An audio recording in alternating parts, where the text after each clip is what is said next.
টানা 4 থেকে 5 দিনের বৃষ্টিতে নরম হয়ে পড়ে বান্দরবান অঞ্চলের বেশিরভাগ পাহাড়। মঙ্গলবার মধ্যরাতে লামার ফাইতং ইউনিয়নের রাইমাখোলায় ঘটে প্রথম পাহাড় ধসের ঘটনা।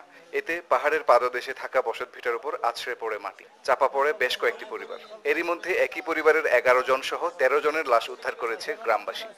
আমার স্বামী, আমার মাঝে ছেলে আর একটা বাইরের লোক, 3 জনে মাটি কুড়া ধরলো।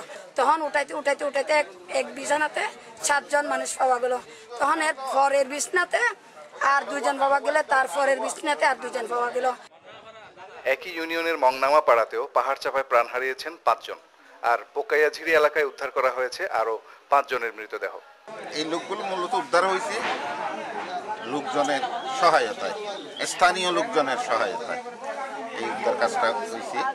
নাইক্ষ্যংছড়ির দোছড়ি ও বাইশেরি এলাকাতেও ঘটে পাহাড় ধসের ঘটনা। এখান থেকে 3 জনের মৃতদেহ উদ্ধার করা হয়।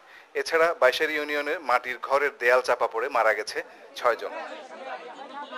ফরিদুল আলম সুমন, চ্যানেল 24, বান্দরবান।